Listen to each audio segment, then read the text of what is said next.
Chicken లో పసుపు, కారం, సాల్ట్, జింజర్ గార్లిక్ పేస్ట్, ధనియాల పౌడర్ బాగా కలిపేసి దాన్ని అలాగే ఉంచు. Okay madam.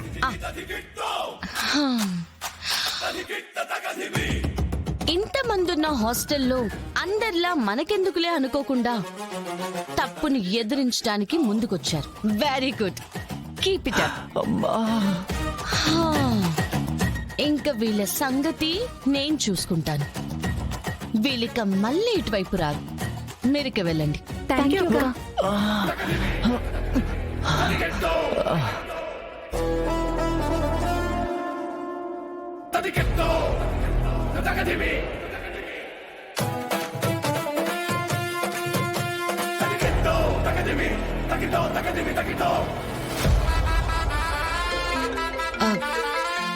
Dhatri, chicken complete.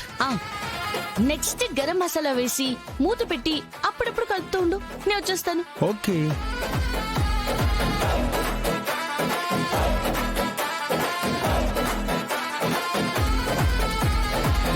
జై హింద్ మేడం. యా, మేడం మీరు పోలీసా?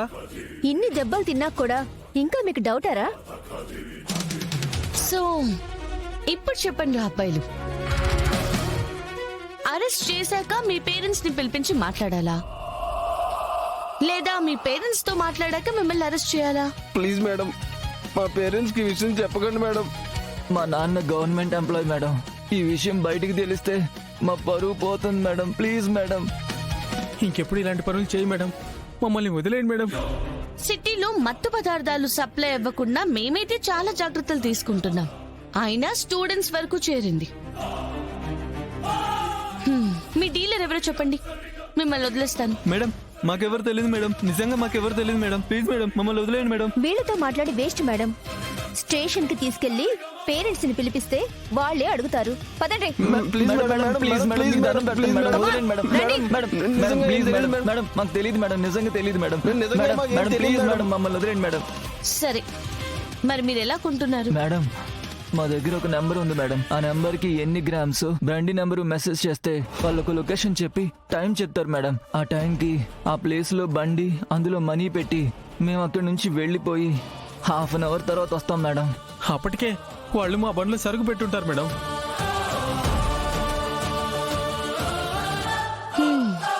ఓకే రమ్య, వీళ్ళ ఫోన్ నంబర్ నుంచి ఆ నంబర్ కి మెసేజ్ చేసి రేపు డెలివరీ అయ్యేలా మాట్లాడు. ఆ డీలర్ ని పికప్ చేయండి. Okay ma'am.